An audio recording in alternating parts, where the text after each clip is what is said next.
Never Never Land. So the title of tonight's in the uh, was the Lessons in Perseverance. And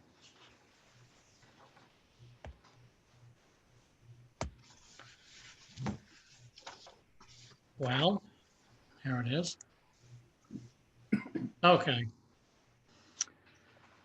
So I think the lessons tonight was supposed to be Noah and Job, but Noah was pretty big, and so was Job. So I'll probably put Job off till the next time we meet, or if you guys don't like what I did tonight, someone else could pick it up.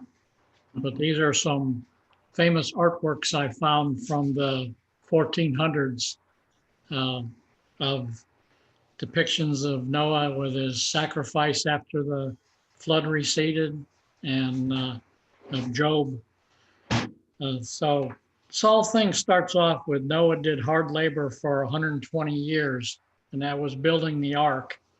And he lived for 5 centuries. So there's a couple things on him, a lot of details in this, as expect, but and Job suffered from incredible difficulties, all while professing his faith in God. But with all there is for Noah, we'll wait till next time again for Job. And then there we go. I just got to roll my mouse button and everything goes on. The story of Noah and the flood is one of the earliest lessons any young Christian learns. Sunday school and VBS is full of this story or lesson for all at any age. I hope you read the lessons in the book tonight in the Bible for us, as I will probably not stay right close with it. I put together stuff that adds on to it, goes along with it. What you're seeing on the screen here is part of the stuff that was from the lesson. But beginning at Noah was a just man, perfect in his generation, and Noah walked with God from Genesis 6:9. God told Noah to build an ark. He told him the dimensions to build it. And by today's standards, we find that it's the perfectly engineered ship. It was approximately 1.5 football fields long and over a football field wide. It was 4 stories tall. So it's still hard to believe that all of nature got into a vessel that was a little bit smaller than AT&T Stadium. And that's one of the bigger football stadiums for that size. But I'm not going to read. I hope people are looking at my screens here. Because I'm not covering what's on the screen, actually. So Noah, the only faithful man left on earth.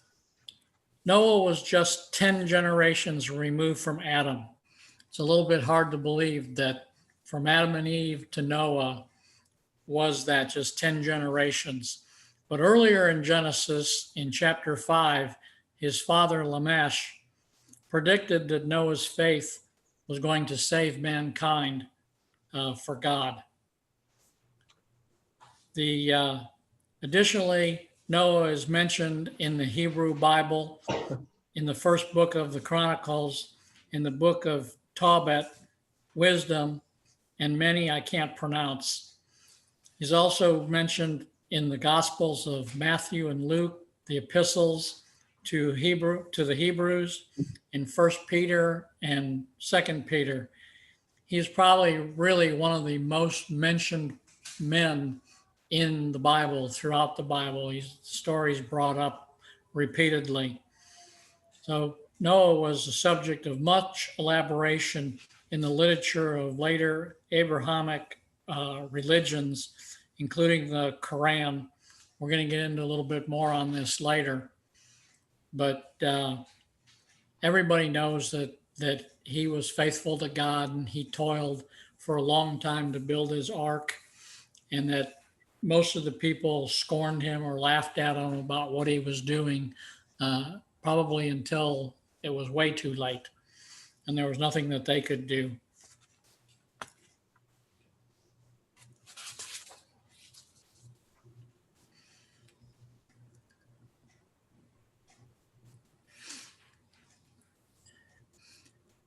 So each year that he toiled proved that of Noah's obedience to God and God's patience with Noah. Building the huge boat on dry land should have gotten someone's attention, but it didn't. The Genesis flood narrative is encompassed within chapter 6 and 9 in the book of Genesis in the Bible.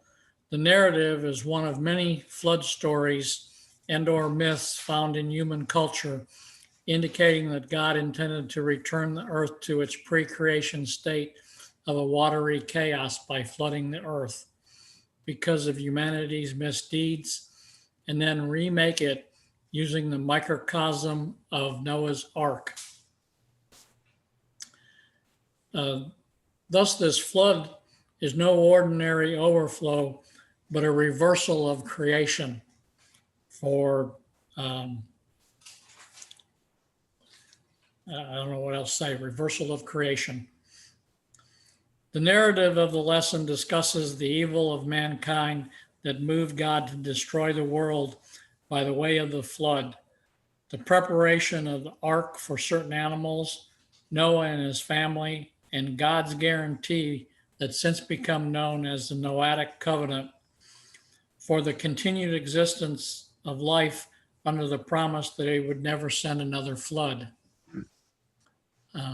Again, I'm not really going into a lot of details about his story and what he did, but trying to show how his commitment to God is what was really what paid off in the long run. That for everything that was going on in the 120 years that he was building this ark, he was obedient to God and never wavered. And in the end, he was the man and his family that rekindled mankind and the world.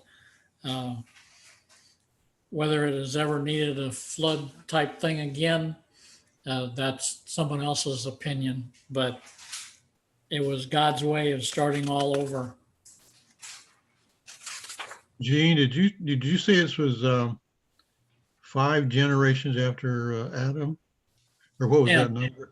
10 generations. He was 10 in the generations 10th generation after Adam and Eve. After Adam.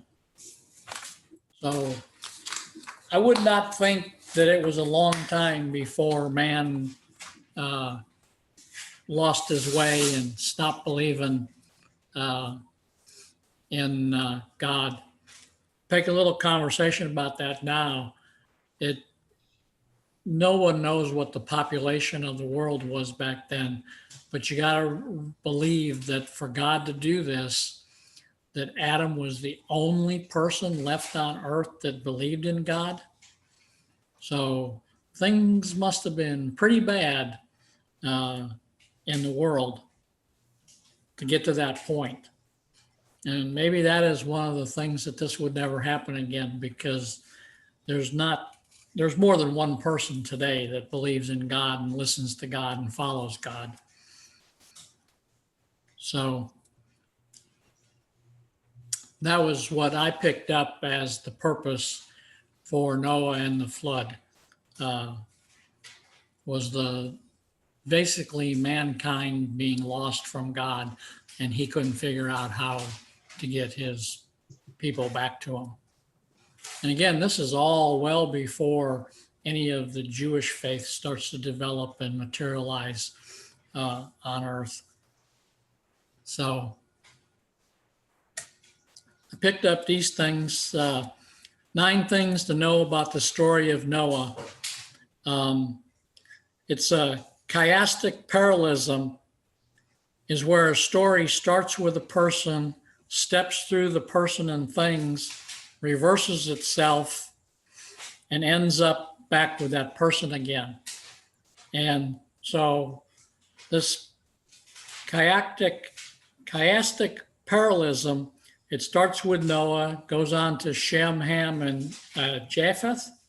I don't know if I have that right. Japheth. They build the ark. The ark lands on the mountain. Shem, Ham, and Japheth get off the ark, finishing with Noah worshiping, building the altar and worshiping God, and Noah's drunkenness. He was one of the first people in the Bible that was ever talked about being drunk, was Noah.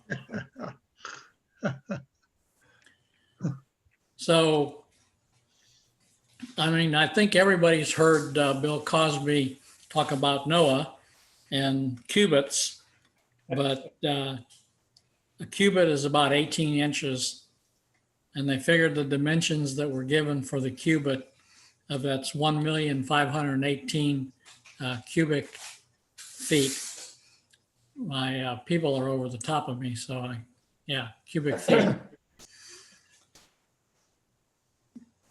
Not mathematicians, but basically the size of the ark as it's described in the Bible is large enough to hold about between 20,000 and 40,000 sheep-sized animals. So if you get animals that are different sizes, it's pretty good size.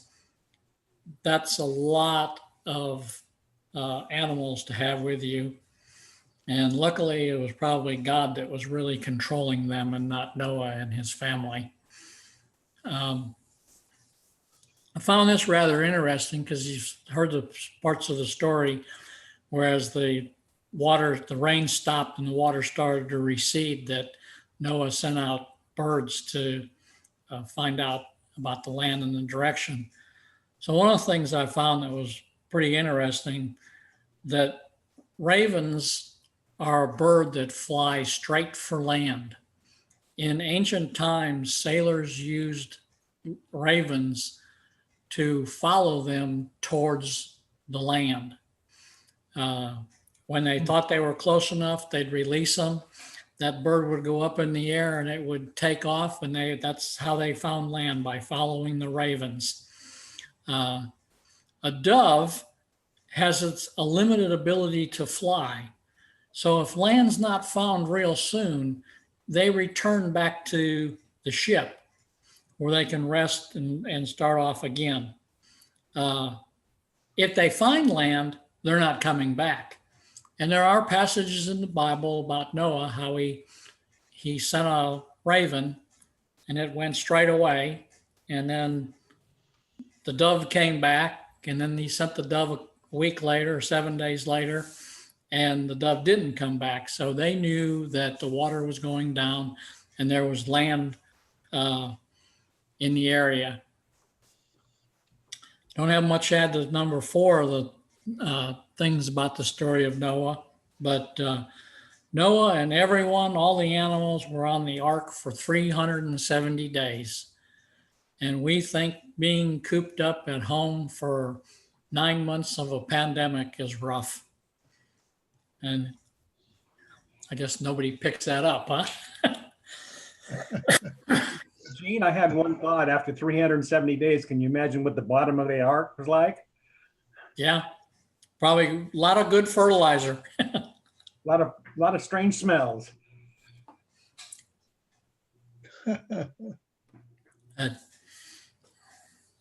I'm sure there was one of his son's jobs was probably to bail on that every once in a while. But the mountains of Ararat, they're located in present-day Turkey. So you get an idea in the world where the Bible claims that the ark came to rest. And number 6 here that I have, Noah's the first drunk recorded. He got drunk, according to the Bible, on wine quite a bit, which resulted in some immoral behavior and family troubles. So after his 370 days on the ark, he may have still been faithful to God, but some of his family life made a big change. And then, I mean, I didn't make these 9 things up, but Noah only speaks once in the Bible. It said that after the flood and establishing his family, Noah cursed his grandson and blessed his sons Shem and Japheth. The only speaking parts Noah had in the whole story of the Bible. And then Noah had the 3rd longest life recorded in the Bible. They got up here lived 950 years. And as I said earlier, Noah appears repeatedly in the New Testament, but he's also in the Quran, and he's in other religions that come forth through Abraham.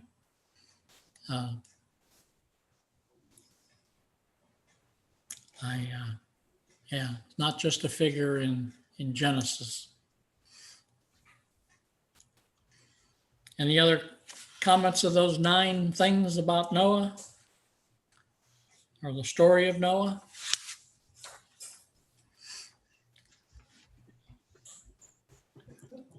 All right. You know, Gene, in our book here, I think page 122, it talks about the Great Flood. I think this is kind of interesting because there's so many references, evidently historical references about a great flood somewhere on the earth. And I think that what they're trying to do here is relate that to the flood with Noah. And evidently, it said there's over 100 references to a great flood in the stories of different people, groups around the globe. So it's interesting. I think that's kind of interesting that there is a lot of reference to that great flood.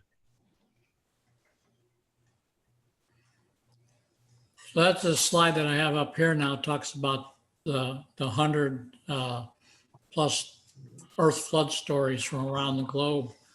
And one of the things that caught my attention there was how early Christian missionaries thought that there were people that had already known about the story of Noah, someone like him, because of so many cultures and religions that have a story about God wiping out mankind, and one man and wife that takes on the world from there.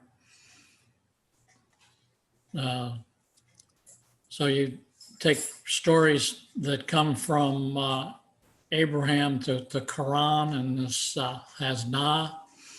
The Hindus have King Manu. I can't even pronounce the guy from the Buddhist, Sambam Janavai Japtaka. And it's just all the ancient civilizations and peoples had a story about a flood and a vast ship that saved mankind and animals. So, Noah's not just a Judeo-Christian tradition, but also from Islam. The story of the Noah person is found in the Hindu and the Buddhist religions.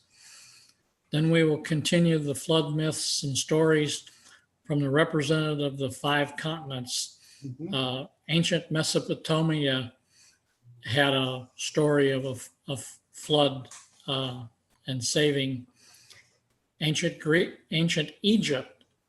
In Europe, when you talk about the ancient Greece, the ancient Grecians, and the Scandinavian Norse mythologies, in Mesoamerican Asia and Africa and Australia and the Pacific, all those cultures that were centuries old when the Christian missionaries started going there, they found stories like Noah already there.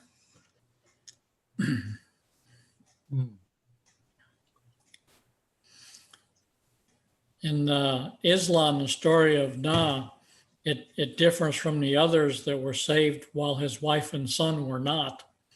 And Noah offered no sacrifices to God once they left the ark.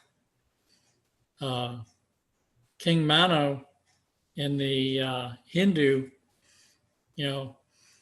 had a fish that represented his god to build a boat for him, and one of each species and seeds from all the plants.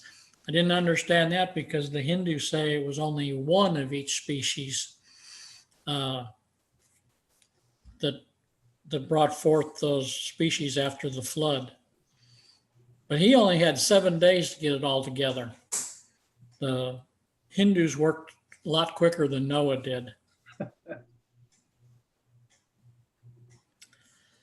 And then this story from the Buddhist. Does anybody know how to say this? Samadua Vanjay Jataka? It's a story of a bunch of drunk carpenters that did not cover their fecal waste on an island, and their god got mad and flooded the island. But Samuda was wise and believed the warning and built a boat large enough to sail away and save the Buddhist people. So something that's that I found unbelievable, an ancient tablet, which is much different from today's tablet, had been found with a poem. And it's about when the gods decided to kill all humans, and the water god Inkai stepped in and forward. And this, I don't know if I have it. Oh, yeah. Zusundra, a pious, God-fearing, humble king that saved the people. And it's because it was on a stone tablet that it was engraved into, parts of it are missing, other parts completely destroyed, but they do have a part in there that talks about an ark. And then nothing of building it, because that part's missing. It talks about the flood and great battles between the gods while the ship was afloat. And then that's the end of it. So there must have been some pretty studious people that could find this tablet and piece together little bits of this and what other kind of information they had from those heirs to come up with this story. But that was one of them. Of course, the Babylonians had a flood story. It's in the Epic of Gilgamesh. Now, somewhere I've heard about this Epic of Gilgamesh. I don't know where I've heard about it before, but I never read it, but I've heard of it. And perturbed by the clamor of humans, the gods led by Enlil decided to let loose a flood on them, but the god Ea warned someone to build a large boat and load it with supplies and animals. So out of that, the Babylonians were able to survive. Basically, what I have here is a list. In ancient Egypt, a god would return the primordial waters and return Earth to its original place. In ancient Greece, the god Jupiter brought waters that destroyed everything but one good man and one good woman. Nothing is said about them being spouses or anything, but that story just left one man and woman. And then the Norse mythologies have Ym, who was a giant that became evil, and the gods started arguing and killed him. And when Ym fell, the blood from his wounds poured forth, and the bloods flooded the entire tribe of Juntan. I mean, now that's a different type of flood story. But basically where I was going with this, the humans thing about the rebirth of mankind from a good man and a good woman is a story that's known worldwide. And other than the story, the lessons from the Bible about being good and loving God and everything, there's nothing specifically unique about Noah from anywhere else in the world. And that is about it. It didn't last long. That's all I have. So, any kind of discussion? Piqued your interest about something?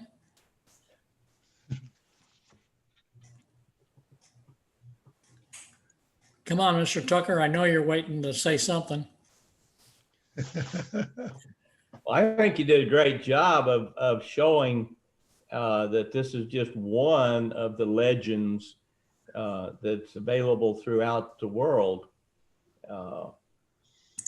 And the commonality there. There are others cases similar.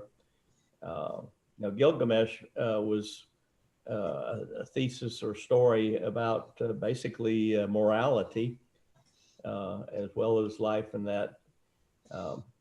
So the tie that you alluded to between the story of Noah and all of the other great religions of the world in faraway lands from the Middle East where we focus just shows that God had a grander plan than we were really able to record in the Bible.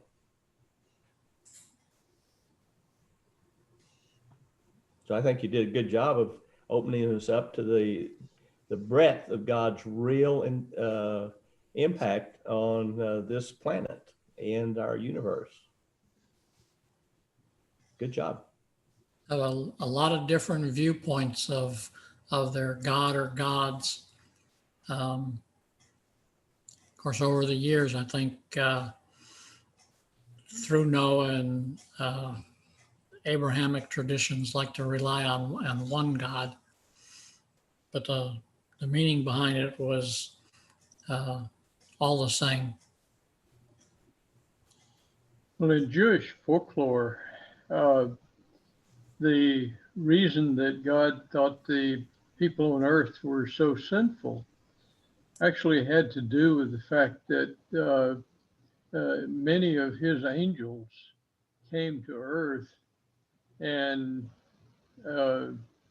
had children by earthlings, humans, and so that you had hybrids, and that made God mad. Now, this is Jewish folklore, it's not in the Bible. And the Jewish folklore says that's the reason that God destroyed what was humanity, and Noah's family didn't have any of these hybrids. So he was the select family. And if you look at other times where God implemented destruction, like you just say, yeah, God can have a temper.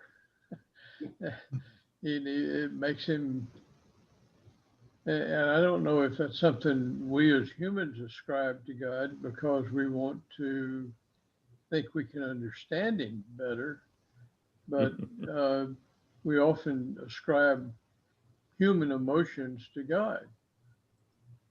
And this anger is one of those.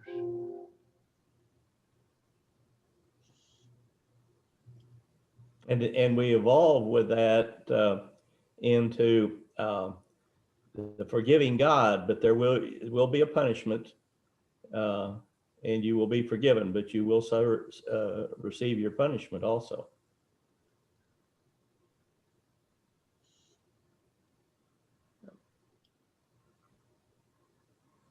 You know, Gene, I think what's amazing in this story kind of is you're talking about the very, very beginning. Things were so bad. I mean, you just can't imagine only one person faithful to God, and the rest of the population just, I don't know what they did, heathen or worship false gods or whatever they did, but just trying to imagine only one person being faithful to God is that's hard to do. That's hard to imagine that. Well, we don't know what kind of religion they had then, what sort of setup they had to teach the laws. I mean, the laws hadn't yet been established, not like in later years. So we imagine that the religion was like the Jews, but it didn't have all the trappings yet for the Jewish religion. Mm-hmm. We don't know if they met once a week or once a month or once a year. Sacrifices had not yet, as far as I can discern, been established. So we don't know what it really meant. There's a lot of loose ends there. Mm-hmm.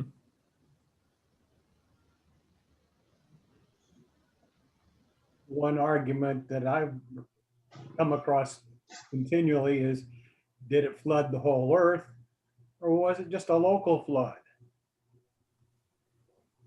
And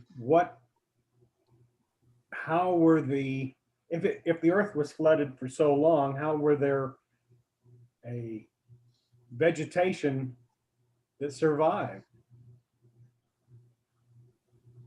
People I think you make a good point. And also the fact that you had flood stories from all these different areas.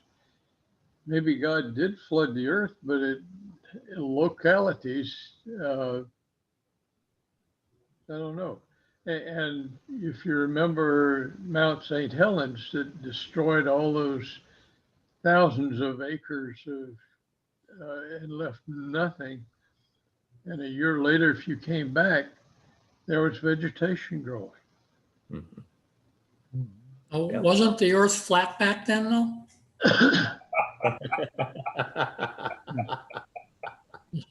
A little bit easier to flood because it was. Seeds would survive the flood and regerminate when they dried out. So vegetation, I suspect biologically could survive the flood, but animal life could not. That's why they had to have a boat. Then another argument I've heard about, how can they put all the animals in the ark? Well, they really weren't animals, but they were the biological.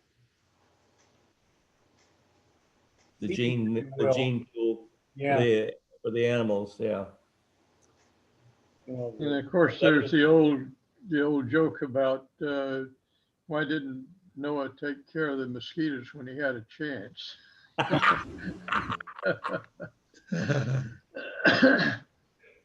And why didn't the unicorns get on the ark? That's the other one. Yes. Well, of course, we know the story of that. The unicorns were having too much fun and they missed the sailing. We talked a little bit about who was doing the cleanup, and this may have been somewhat analogous in a way to the way that God fed the Hebrews who escaped Egypt with manna every day. maybe God, through miracles, cleaned the ark every day. Self-cleaning ark. Yeah, we don't know. And somehow they had enough food and sustenance for everybody and everything, including fresh water. Of course, I suspect they could catch rainwater.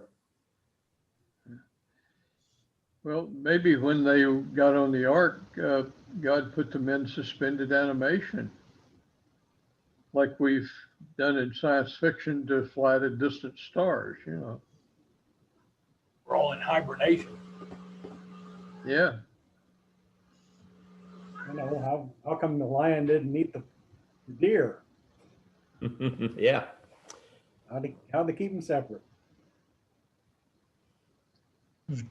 God had great control, just as he does now. That's true.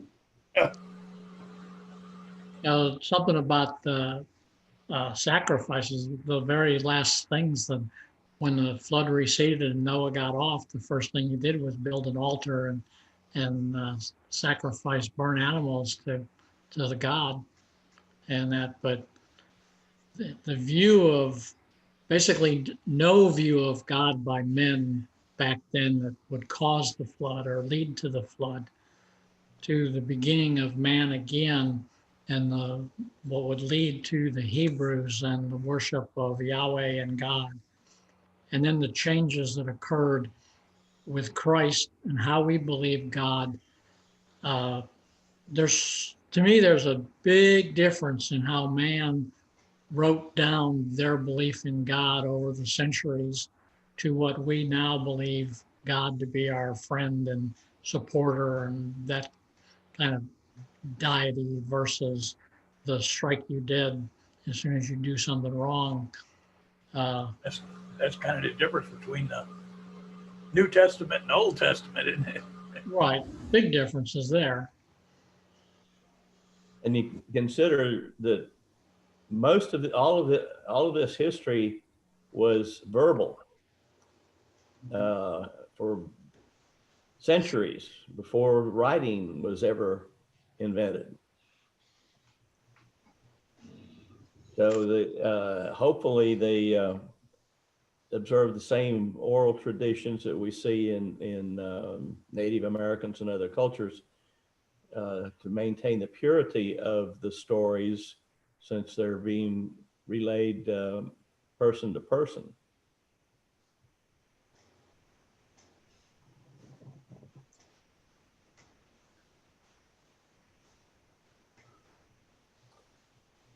And the thing that I think we all still recognize is the rainbow at the end of Noah's story. Yeah. And the ark. Now we know that that's a reflection of light now, but it also has the symbolism of the promise and the covenant. And I like the fact that God said, I'm not going to do it this way again. Didn't say I won't do something again, but he won't flood the earth. Every time I see a rainbow, I marvel at it and at the beauty and the consistency. They're always the same colors and the same order and art. Mm-hmm. We don't have any of our physicists with us today. I would really explain that, huh? Yeah, it's reflection of light, But- but it still is. Why does light reflect that way? Somebody, we think it's God, had a plan for it to work that way. Well, God set up the laws of physics, and the world and the universe works by the laws of physics. We may have an imperfect understanding of the laws of physics, which is why we get surprised frequently. There you go. You know, God was the master physicist and chemist and engineer and social worker in the universe. So with that, I think that's why we get the repeatability of many of these things that we see and marvel at. I mean, I may have skimmed over and not detailed, but the one author that I caught about the size and the dimensions of the ark basically said that some of the best sailing ships today are built of those dimensions, something that's 3.5 times longer than it is wide, so tall, that are really built for structure. And that's the sizes that Noah was told by God to do it. And he did it that way. It was written down that way. But there's that. Some of the things that nobody's ever been able to explain to me is how does somebody in the Old Testament live to 500 years when maybe 100 years ago, if you were 60, you were lucky. Yeah. And how did they measure years? They didn't have calendars. That the big thing is. Well, they could certainly see the cycle of the sun that goes from one season to the next. And in fact, in the ancient days, the sun in the winter went through the winter solstice, and the religion then, the what came up was the sun was said to have died for 3 days at the bottom of that cycle, and then was resurrected and came back up. So yeah, they could. You go to places like Stonehenge and other places around the world that know exactly when the sun is going to be where, you know, what date and what it means. So I think they understood how to judge a year.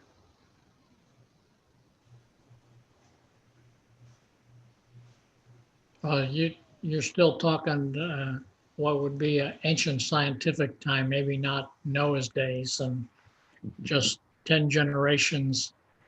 What's a generation? 20, 25 years? Nope. Not in Noah's time, when they lived to be hundreds of years old. No, I would think that you'd be measuring it more like 600, 700, 800 years as a generation. But if you measure in the birth of children, that might be a different calendar or a different measuring. Well, generations are generally levels of kids. I don't have it with me, but there was basically a flow chart that started with Adam and went down, you know, to his son to this side and ended with, it had Noah and then his 3 sons below him. An org chart. But you would think, even if you were to live to 600 years or something, you'd figure you'd have your children maybe about 150, 200 years, but multiply that by 10. That's not a long time from Adam and Eve and the first mankind to walk out of the Garden of Eden and to get to Noah, where they decided to destroy the world again.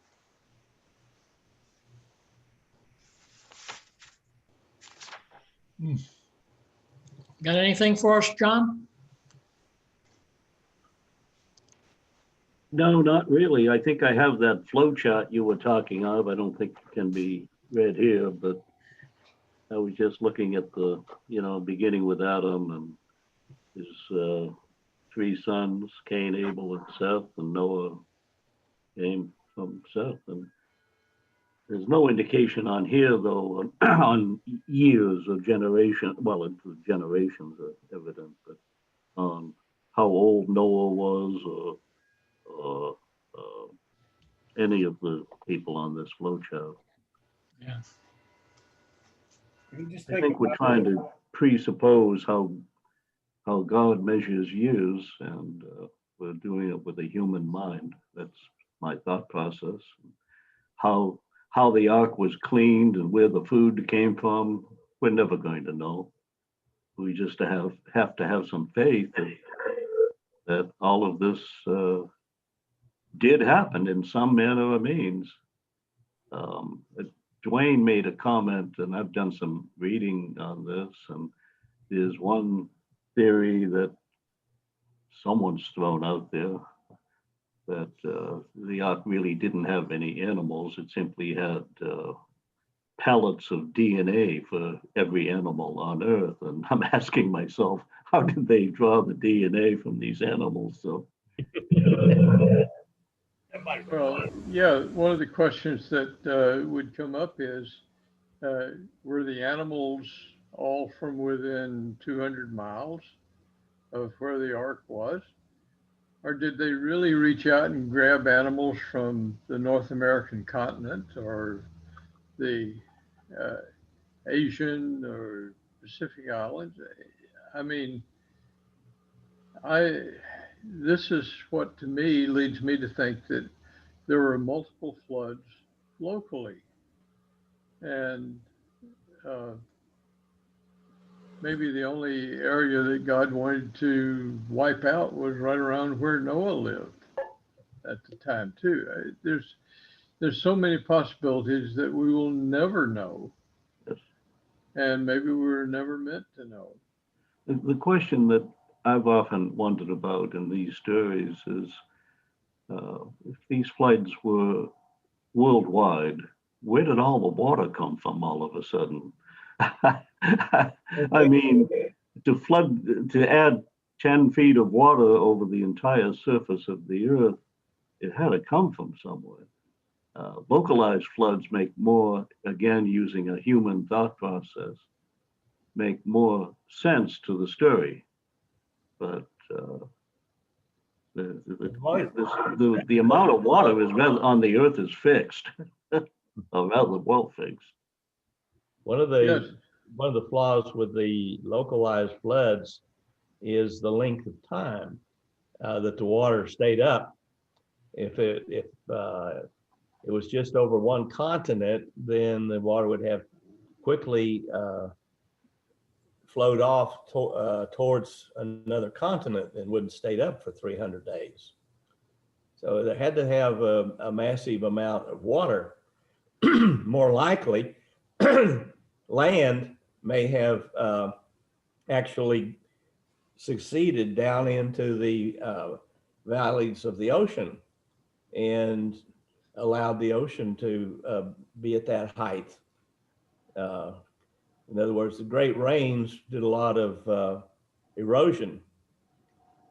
And when the water subsided, then they were able to find a few high spots left.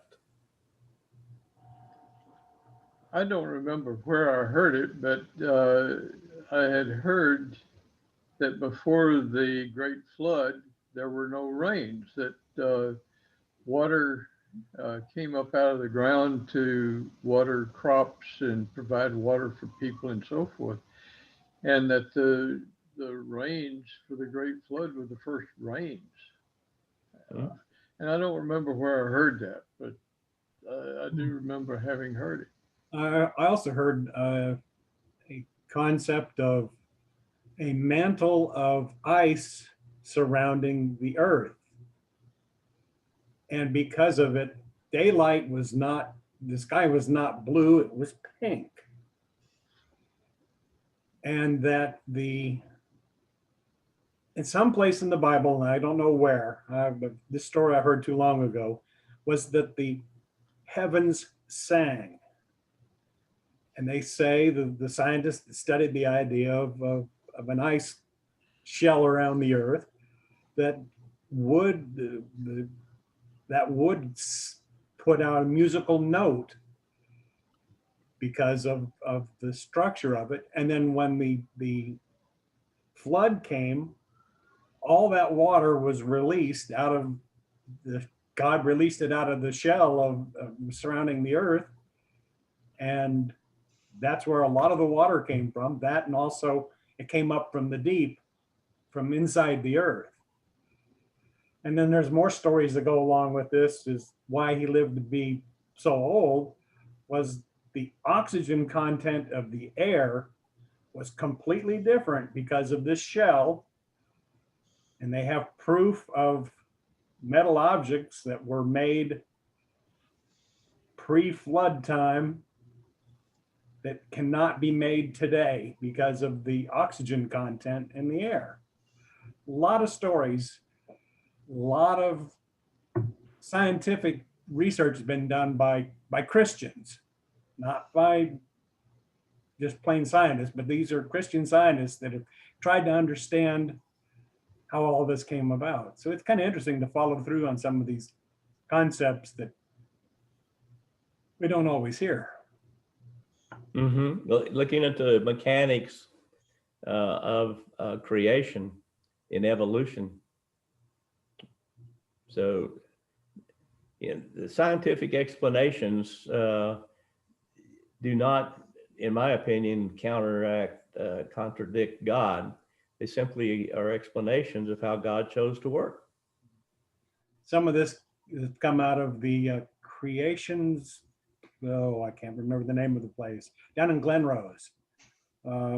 Creations Evidence Museum, where they've discovered contemporary dinosaur footprints and human footprints. All sorts of things that they've done down there to prove some of the theories. It's very interesting if you get a chance.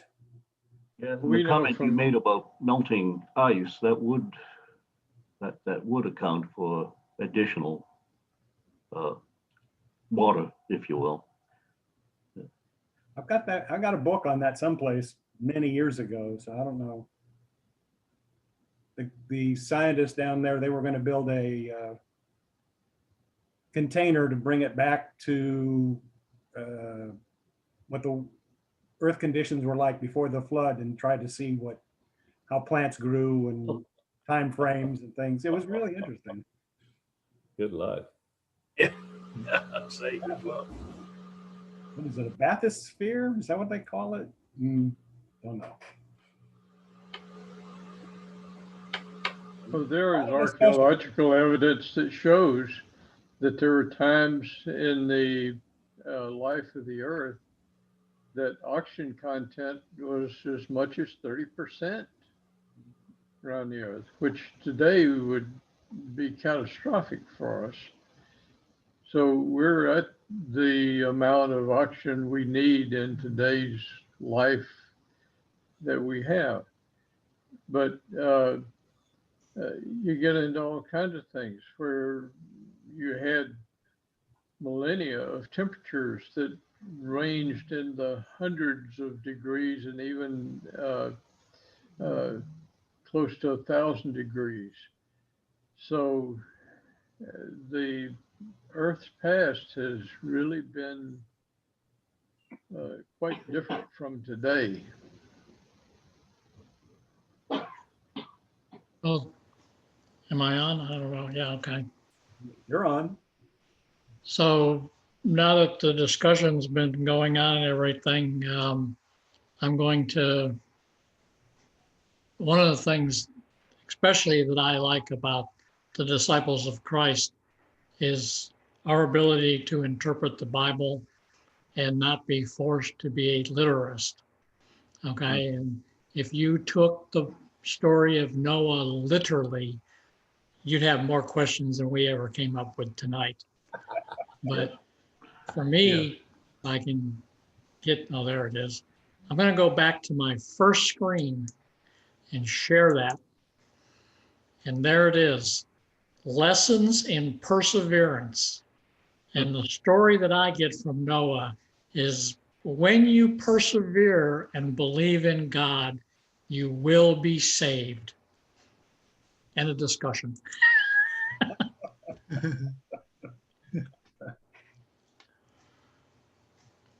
And like all of the characters in the Bible, with the single exception of Jesus, Noah was flawed. Mm-hmm. And I'll take exception. I think even Jesus was flawed. Like I said earlier, before Gene showed up, he did say no to his mother.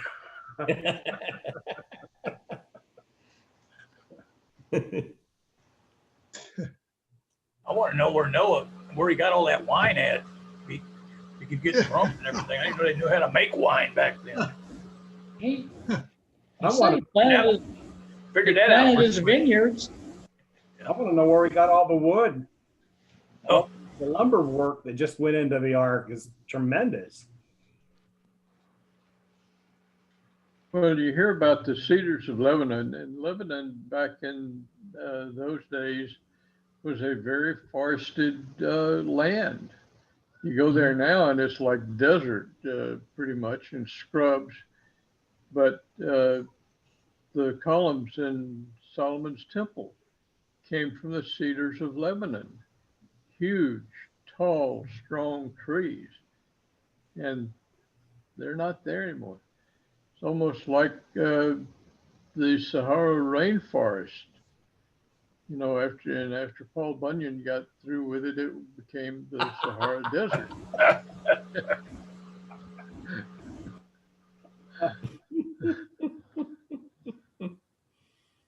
Well, have we beaten this thing to death now? Yeah, pretty much. You know, it's interesting to share all these stories. Gene, I appreciate the comments you made and in bringing in the connection with other people besides just Noah and his family. Anybody got any more comments they want to throw at Gene? I want to say thank you. Nice job. Yeah, thank you, Gene. That was really interesting, especially about the great flood stories, different stories. So a question, did we have any kind of, while I was trying to get set up, were there any kind of meeting discussions or anything? Because question, I We think got was, started, but we never finished. were we going to do this next month? Okay. We started that way before you showed up. We were throwing ideas around. You're ready to do, what was it, Job? Yeah. I'm not ready, but I figured next time we get together, I'll do Job. And we'll finish this one chapter up. But Well, no, we got more people in there besides. no, it's this one chapter is just Noah and Job, isn't it? No, it's No. not. Oh, Multiple more. maybe there was, that was it. There was a lot of different guys in there, huh? I think there's Aaron too. Aaron, Enoch, and Jehoshaphat yet to talk about.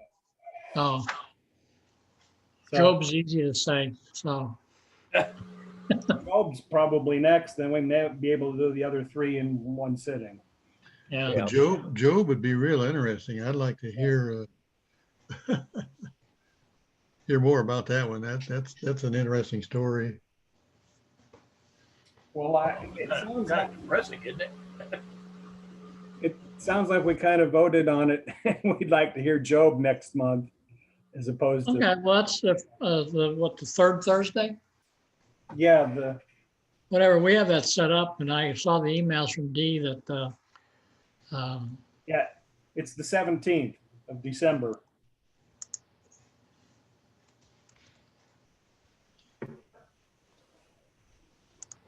okay, And what we'll just let my other idea go off into the ether. I was thinking about a Christmas theme as opposed to the book, but just to catch you up.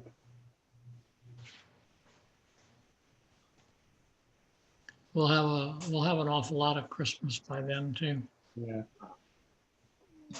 But Bill, you got some comments to make before we close this up?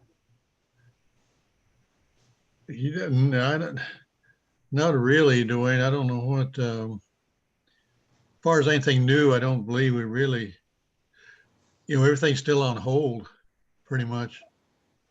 Our Ladies Appreciation Dinner, that probably definitely be later in the year if we do that. Yeah, I don't know. We just kind of got to see what 2021 brings. I see we're brown bagging the Thanksgiving. Yeah. Hasn't been very many people sign up for it though. So it may be a few people.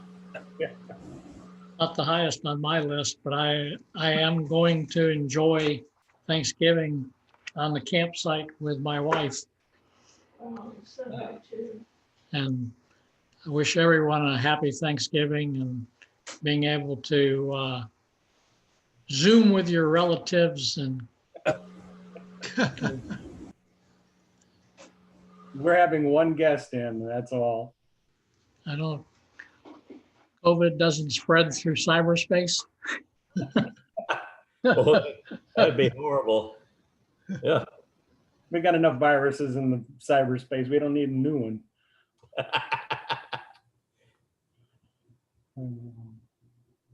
Well, thanks, Gene, for doing that. That was really interesting. I learned a lot of new things. Appreciate you doing that. I'll say one thing. I like all you guys with your presentations. You've done a good job on presenting things. Not my skill set, that's for sure. Tough to keep up with Tom.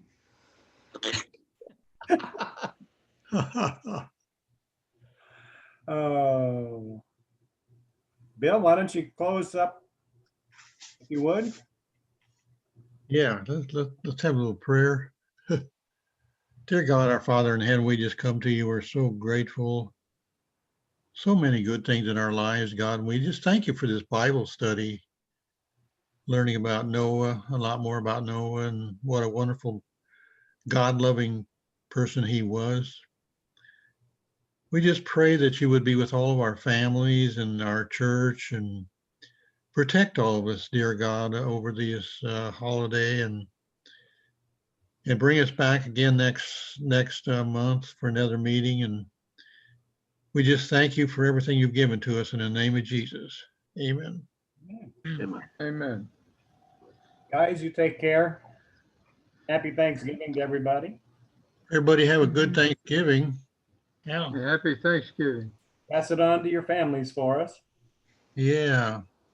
Yeah, and See you enjoy on the Thanksgiving. Stay safe. All right, y'all take care. Take Okay. care. Night, guys. Bye. Bye.